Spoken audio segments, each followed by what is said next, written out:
বিশ্ব নবীর পথ চিরশান্তির পথ, অশান্ত বিশ্বে তুমি রহমত, এসো তাই মেধা মননে জেনে নি। বিসমিল্লাহ, আলহামদুলিল্লাহ, সালাতু ওয়াসসালামু আলা রাসূলিল্লাহ ওয়া বাদ। সুপ্রিয় দর্শক, আশা করি সুস্থ আছেন, ভালো আছেন। এনটিভির জুমাবারের আয়োজন দারসে হাদিস। আমরা দারসে হাদিস দিয়ে থাকি রিয়াদুস সালেহীন বইটি থেকে। আজকের দারসে হাদিসের বিষয় হচ্ছে সহনশীলতা, ধীরস্থিরতা ও কোমলতা। আপনাদের যাদের কাছে বই আছে দেখে নেবেন পরবর্তীতে। দর্শক, নবী মুহাম্মদ সাল্লাল্লাহু আলাইহি ওয়াসাল্লাম যা বলেছেন মানবতার কল্যাণে বলেছেন। এই একটি হাদিস আমাদের ব্যক্তিকে, পরিবারকে, সমাজকে, দেশকে সুন্দর করে দিতে পারে যদি আমরা আমল করি। সেটা হচ্ছে এই, ইমাম নববীর নিয়ম হচ্ছে তিনি সহিহ বুখারী এবং মুসলিম থেকে যে কথাগুলো নিয়ে আসেন, প্রথমে কোরআনের আয়াত দিয়ে শুরু করেন। তে বিষয়ের সাথে সংশ্লিষ্ট আয়াতটি হচ্ছে ওয়াল কাযিমিনাল গাইজা ওয়াল আফিনা আনিন নাস আল্লাহু ইউহিব্বুল মুহসিনিন। তারা ক্রোধ সংবরণকারী মুমিনরা এবং মানুষের প্রতি ক্ষমাশীল, মানুষকে ক্ষমা করে দেয়। আল্লাহ মুহসিনদেরকে পছন্দ করেন।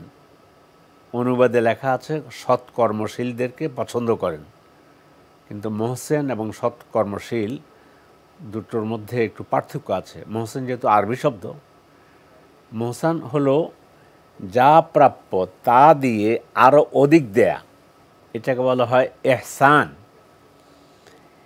এরপর আল্লাহ রাব্বুল আলামিন তিনি আরেক আয়াতে রাসূলুল্লাহ সাল্লাল্লাহু আলাইহি ওয়াসাল্লামকে সম্বোধন করে তিনি বলেছেন, খুযিল আফওয়া ওয়া'মুর বিল উরফি ওয়া আ'রিদ আনিল জাহিলিন। হে নবী, আপনি ক্ষমাশীলতা অবলম্বন করুন, সৎ কাজের নির্দেশ দান করুন এবং মূর্খ লোকদেরকে এড়িয়ে চলুন। এরপর আল্লাহ আরও বলছেন, ওয়ালা তাস্তাউইল হাসানাতু ওয়ালা সাইয়্যিআহ ইদফা বিল্লাতি হিয়া আহসান। ভালো ও মন্দ সমান নয়। আপনি ভালো দ্বারা মন্দকে প্রতিহত করুন। মন্দ কাজ আপনার সাথে মন্দ ব্যবহার করেছে, আপনি ভালো দ্বারায় তা প্রতিহত করুন। আল্লাহ তাআলা কোরআনে কারিমে আরেক জায়গায় বলেছেন, অকুলু লিন্নাসি হোসনা। মানুষের সাথে সুন্দর ব্যবহার করো, উত্তম ব্যবহার করো, ভালো ব্যবহার করো। আব্দুল্লাহ ইবনে আব্বাস রাদিয়াল্লাহু তাআলা আনহু থেকে একটি হাদিস, তিনি বলেন, ক্বালা রাসূলুল্লাহ সাল্লাল্লাহু আলাইহি ওয়াসাল্লাম লিআশাজ আব্দুল কাইস, ইন্না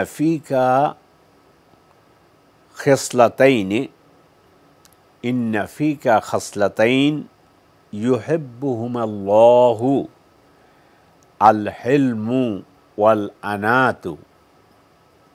আব্দুল্লাহ ইবনে আব্বাস রাদিয়াল্লাহু তাআলা আনহু থেকে বর্ণিত, রাসূলুল্লাহ সাল্লাল্লাহু আলাইহি ওয়াসাল্লাম আব্দুল কাইস গোত্রের আশাজ ব্যক্তিকে বললেন, হে আশাজ, তোমার মধ্যে দুটি গুণ আছে, যে দুইটি গুণকে আল্লাহ তাআলা খুব বেশি পছন্দ করেন। আল হিলমু ওয়াল আনাতু। একটা হলো হেলেম, সহিষ্ণু হওয়া, সহনশীল হওয়া, আরেকটা হলো স্থিরতা। দর্শক, সহনশীল হন, আর যে কোনো কাজে স্থিরতা অবলম্বন করবেন। ধীর ও সুস্থে কাজ করুন, আর সহনশীল হন, ধৈর্যশীল হন, হালিম হন। হালিম আল্লাহ তাআলার একটি গুণবাচক নাম। তিনি সহিষ্ণু, তিনি ধৈর্যশীল। তো এই জন্য আমাদের উচিত কথাবার্তা বলতে গিয়ে মানুষের সাথে, অন্যের সাথে আমরা সহনশীল হব। সহনশীল কখন হব? অন্য ব্যক্তি আপনাকে কটাক্ষ করে কথা বলেছে, আপনার সাথে রূঢ় আচরণ করেছে, আপনি সহিষ্ণু হন, ধৈর্য ধরুন, এর ফলাফল আল্লাহর নিকট পাবেন। এবং যে ব্যক্তি আপনার উপরে রূঢ় আচরণ করেছে, যে ব্যক্তি আপনার সাথে রূঢ় আচরণ করেছে, আপনার সাথে মন্দ আচরণ করেছে, দেখবেন যে একসময় সে এসে আপনার নিকট ক্ষমাও চাইতে পারে যে আমি আপনার সাথে খারাপ আচরণ করেছি, রূঢ় আচরণ করেছি, আর আপনি আমার সাথে ভালো আচরণ করেছেন। আর যে কোনো কাজ করতে স্থিরতা অবলম্বন করলে, তাড়াহুড়া না করে ধীর ও সুস্থে কাজ করলে কাজটি সুন্দর হবে এবং আপনি আপনার গন্তব্যে আপনি আপনার সঠিক গন্তব্যে আপনি পৌঁছতে পারবেন, সঠিক কাজটি সঠিকভাবে আদায় করতে পারবেন। এটা গুরুত্বপূর্ণ একটি দিক। হাদিসটি বর্ণনা করেছেন ইমাম মুসলিম রাহিমাহুল্লাহ। দর্শক, আরেকটি হাদিস আম্মাজান আয়েশা রাদিয়াল্লাহু তাআলা আনহা তিনি বর্ণনা করেছেন। আন আয়েশা রাদিয়াল্লাহু আনহা قالت قال رسول الله صلى الله عليه وسلم إن الله رفيق يحب الرفق في الأمر كله। আয়েশা থেকে বর্ণিত, রাসূলুল্লাহ সাল্লাল্লাহু আলাইহি সাল্লাম বলেছেন, আল্লাহ তাআলা তিনি কমল, তিনি প্রতিটি কাজে কমলতাকে পছন্দ করেন। হাদিসটি বর্ণনা করেছেন ইমাম বুখারী এবং ইমাম মুসলিম। একবার ইহুদিরা এসে রাসূলুল্লাহ সাল্লাল্লাহু আলাইহি সাল্লামকে বলল যে আসসালামু আলাইকুম, আসসালামু আলাইকুম না, আসসালামু আলাইকুম, লাম নেই এখানে, সাম মানে মৃত্যু, আপনার উপরে মৃত্যু পতিত হোক। মুহাম্মদ সাল্লাল্লাহু আলাইহি সাল্লাম বললেন যে ওয়া আলাইকুম, তোমাদের উপরেও। তিনি আর কিছু বলেন নাই। আম্মাজান আয়েশা রাদিয়াল্লাহু তাআলা আনহা শুনে তো একটুখানি তিনি খেপে গেলেন। তিনি বললেন ওয়া আলাইকুম আসসালাম ওয়াজ্জাম ওয়াল্লাম, তোমাদের উপরে মৃত্যু পতিত হোক। তো এটা বলার পরে রাসূলুল্লাহ সাল্লাল্লাহু আলাইহি ওয়াসাল্লাম আয়েশা রাদিয়াল্লাহু তাআলা আনহাকে বললেন, আয়েশা তুমি এমন করছো কেন? তো আম্মাজান বললেন, আপনি কি শোনেন নাই যে এরা কি বলল ইহুদিরা? বলছে তো আমি তো শুনেছি, তা আমি তো জবাব দিয়ে দিয়েছি, ওয়া আলাইকুম, তোমাদের উপরেও পতিত হোক যা আমার জন্য তোমরা দোয়া করেছো, আমার জন্য মৃত্যু কামনা করেছো। তা আমি তো উত্তর দিয়েছি ওয়া আলাইকুম, যা আমার জন্য বলেছো তোমাদের উপরে তাই হোক। কি চমৎকার!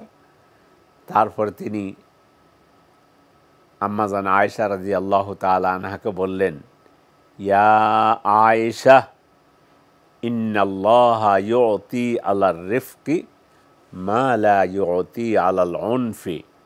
আয়েশা, আল্লাহ তাআলা কমলতার মাধ্যমে যা দান করেন তিনি কঠোরতার মধ্যে তা দান করেন না। দর্শক, আমরা যদি কারো হৃদয় জয় করতে চাই, রূঢ় আচরণ করলেও আপনি ভালোবাসা দিয়ে, সুন্দর কথা দিয়ে তাকে উত্তর দিন।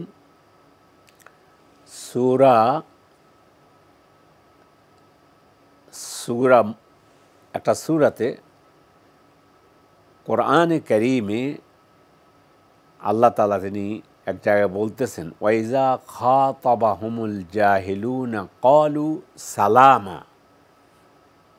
জাহেলরা যখন তাদেরকে কথার বান ছুঁড়ে মারে, তখন তারা জাহেলদেরকে বলে, মূর্খদেরকে বলে, ক্বালু সালামা, সালাম। এখানে আহলে ইলম দুটি অর্থ করেছেন, মানে তোমার উপরে সালাম বর্ষিত হোক, তুমি আমাকে মন্দ বলেছ, তোমার উপরে সালাম বর্ষিত হোক। আবার কেউ বলেছেন ক্বালু সালামান, আয় ক্বালু কাউলান সালামা, উত্তর দেয়, কিন্তু উত্তর দিলে ওই কঠোর ভাষায় নয়, সুন্দর ভাষায় তাকে উত্তর দেয়। এই জন্য মূর্খ যদি আপনাকে কথা বলতে গিয়ে আপনার সাথে রূঢ় আচরণ করে, আপনি উত্তর দিতে চাইলে তাও সুন্দরভাবে, কোমলতার সাথে, কঠোর না হয়ে তাকে উত্তর দিন। এরপর একটি হাদিস, রাসূলুল্লাহ সাল্লাল্লাহু আলাইহি ওয়াসাল্লাম তিনি বলেছেন, হাদিসটি আম্মাজান আয়েশা থেকে বর্ণিত, তিনি বলেছেন, ইন্নাল্লাহা রাফিকুন ইউহিব্বুর রিফকা ফিল আমরি কুল্লিহি। আল্লাহ তাআলা তিনি কমল, তিনি প্রতিটি কাজে কমলতাকে পছন্দ করেন। হাদিসটি বর্ণনা করেছেন ইমাম বুখারী এবং ইমাম মুসলিম। আম্মাজান আয়েশা থেকে আরেকটি হাদিস বর্ণিত, তিনি বলেন, ক্বালা ইন্নাল্লাহা রাফিকুন ইউহিব্বুর রিফকা ওয়া ইউতি আলার রিফকি মা লা ইউতি আলাল উনফি। আম্মাজান আয়েশা থেকে বর্ণিত, রাসূল সাল্লাল্লাহু আলাইহি ওয়াসাল্লাম বলেছেন, আল্লাহ নিজে তিনি কমল, তিনি রাহিম, তিনি রাহমান, তো তিনি কমলতাকে ভালোবাসেন। তিনি কমলতা দ্বারা যা দান করেন, কঠোরতার মধ্যে তা দান করেন না। তাহলে আপনি কমল হলে যা আদায় করে নিতে পারবেন, কঠোর হলে তা আদায় করে নিতে পারবেন না। আল্লাহ রাব্বুল আলামিন রাসূলুল্লাহ সাল্লাল্লাহু আলাইহি ওয়াসাল্লামকে বলছেন কোরআনুল কারীমের মধ্যে, ফাবিমা রাহমাতিম মিনাল্লাহি লিনতা লাহুম ওয়ালাউ কুনতা ফাযযান গালিযাল কলবি লানফাদ্দু মিন হাওলিক। আল্লাহর অনুগ্রহে, আল্লাহর অনুকম্পায় আপনি তাদের প্রতি সদয় হয়েছেন। ফাবিমা রাহমাতিম মিনাল্লাহ লিনতা লাহুম ওয়ালাউ কুনতা ফাযযান গালিযাল কলব, আপনি যদি রূঢ় এবং কঠোর হৃদয়ের অধিকারী হতেন, লানফাদ্দু মিন হাওলিক, তাইলে আপনার নিকট থেকে তারা দূরে সরে যেত, আপনি তাদেরকে কাছে টানতে পারতেন না, কাছে আনতে পারতেন না। ইসলামের যে সুমহান দাওয়াত দিচ্ছেন, এ দাওয়াত তারা গ্রহণ করতো না। আপনি কমল হয়েছেন, কমলতার মাধ্যমে তাদেরকে দাওয়াত দিয়েছেন। দর্শক, গুরুত্বপূর্ণ একটি কথা, দাওয়াত হবে কমলতার মাধ্যমে। আর যদি দুশমনের সাথে জেহাদ হয় বা যুদ্ধ হয়, যুদ্ধক্ষেত্র হবে কঠোরতার মাধ্যমে, সেখানে কঠোর হতে হবে। কিন্তু দাওয়াতি কাজটা করতে হবে কমলতার মাধ্যমে, কমল হয়ে, হাসি মুখে, সুন্দরভাবে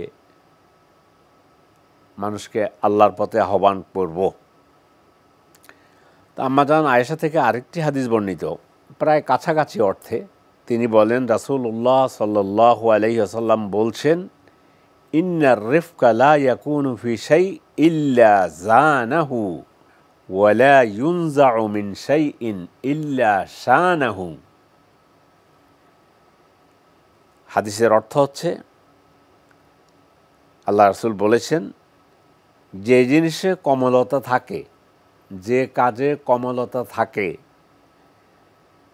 কমলতা সেটিকে সৌন্দর্যমণ্ডিত করে।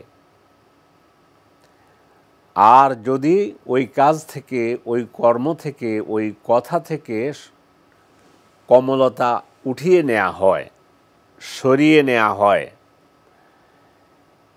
এবং কমলতা যদি ছিনিয়ে নেওয়া হয়, তাহলে সেটা ত্রুটিযুক্ত হবে, সেটা সুন্দর কথা হবে না, ভালো কথা হবে না। এভাবে আবু হুরায়রা রাদিয়াল্লাহু তাআলা আনহু থেকে আরেকটি হাদিস বর্ণিত, লম্বা হাদিস, আমি শুধু বাংলা অনুবাদটা বলে যাচ্ছি।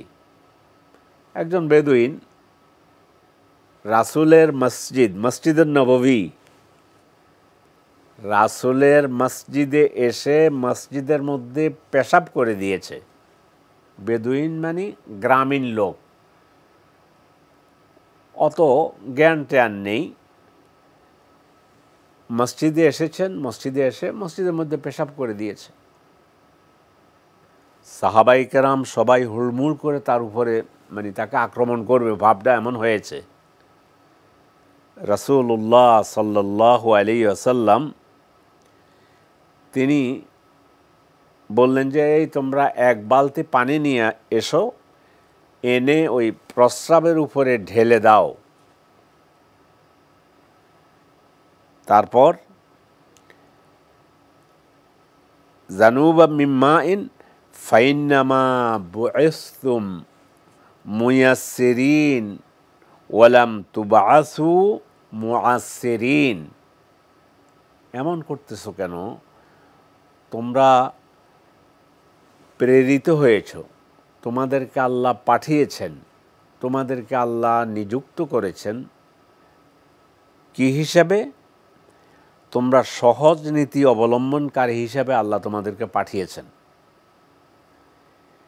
কঠোর নীতির ধারক হিসাবে তোমাদেরকে আল্লাহ পাঠাননি। কঠোরতা অবলম্বন করার জন্য আল্লাহ তোমাদেরকে পাঠাননি। আরেকটি হাদিসে এসেছে, বাশশিরু ওয়ালা তুনাফিরু, ইয়াসসিরু বাশশিরু ওয়ালা তুনাফিরু। তোমরা মানুষকে সুসংবাদ দাও, রুল কথা বলে, কঠোর কথা বলে দূরে সরিয়ে দিও না। ওয়াইয়াসসিরু, এবং মানুষের জন্য সব কাজ সহজ করে দাও। ওয়ালা তুআসসিরু, মানুষের জন্য কোনো কাজ কঠিন করো না। দর্শক, আমরা যদি এই হাদিসটি আমাদের পরিবারে, সন্তানদের সাথে, স্ত্রীর সাথে, মায়ের সাথে, বাবার সাথে, সমাজের লোকদের সাথে, রাষ্ট্রের লোকদের সাথে, যে যে চেয়ারে আছেন তারা সেই চেয়ার থেকে যাদের কাছে জনগণ আসে তাদের সাথে সুন্দর আচরণ করি, রুল ভাষায় কথা না বলি, তাহলে বিষয়টা কেমন হবে? দেশটা সুন্দর হয়ে যাবে। একজন মানুষ এসেছে আপনার চেয়ারে, আপনি তাকে বললেন, ভাইজান বসেন, আমি আপনার কি খেদমত করতে পারি, কি জন্য এসেছেন? সুন্দর না কথাটা? কিন্তু আপনার টেবিলে গেল একজন লোক, আপনি বললেন কি চাই, তারপর উদ্দেশ্য তো ভিন্ন আছে। তো এতে করে ওই লোকটি আপনাকে সামনে স্যার বললেও পেছনে গিয়ে কিন্তু বলবে যে এই লোকটার কাছে গিয়ে ভালো আচরণ পাইনি। অথচ আপনি একটা মিষ্টি হাসি দিলেন উপহার, তাবাসসামুকা ফি ওয়াজহি আখিকা লাকা সদাকা। তুমি তোমার ভাইকে দেখে একটা মিষ্টি হাসি দিবে, এটা তোমার জন্য সদকা হিসাবে আল্লাহ লিখে নেবেন, ইবাদত হিসাবে লিখে নেবেন। সুবহানাল্লাহিল আযীম।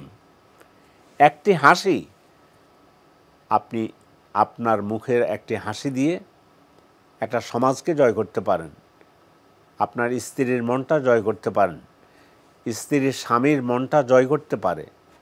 পিতামাতার সাথে তো সুন্দর মুখে হাসি মুখে কথা বলতেই হবে, সদয় হতে হবে, কোমল হতে হবে, সব সময় মৃত্যু পর্যন্ত, মৃত্যুর পরও তাদের জন্য দোয়া করতে হবে। যাই হোক, তাহলে একটি হাসির মাধ্যমে আপনি একটা সমাজের মানুষদের আপনি সন্তুষ্ট করতে পারেন, দেশের মানুষকে সন্তুষ্ট করতে পারেন। এই জন্য আজকের যে অধ্যায়টা আমরা পড়তেছি, এই অধ্যায়টি যেন আমরা সকলেই আমরা আমল করতে পারি। দর্শক, আরেকটি হাদিস হযরত আনাস রাদিয়াল্লাহু তাআলা আনহু থেকে বর্ণিত। তিনি বলেন, আল্লাহ রাসূল সাল্লাল্লাহু আলাইহি ওয়াসাল্লাম বলেছেন, ইয়াসসিরু ওয়ালা তুআসসিরু ওয়াবাশশিরু ওয়ালা তুনাফফিরু। হাদিসের অর্থ হচ্ছে, তোমরা সহজ নীতি ও আচরণ অবলম্বন করো, কঠোর নীতি অবলম্বন করো না। সুসংবাদ শোনাতে থাকো এবং পরস্পর ঘৃণা ও বিদ্বেষ ছড়িও না। ইমাম বুখারী এবং ইমাম মুসলিম হাদিসটি বর্ণনা করেছেন। আরেকটি হাদিস জারির ইবনে আব্দুল্লাহ রাদিয়াল্লাহু তাআলা আনহু থেকে বর্ণিত। তিনি বলেন, সামি'তু রাসূলাল্লাহি সাল্লাল্লাহু আলাইহি ওয়াসাল্লাম ইয়াকুল, মান ইউহরাম আর রিফকু ইউহরাম আল খায়রা কুল্লুহু।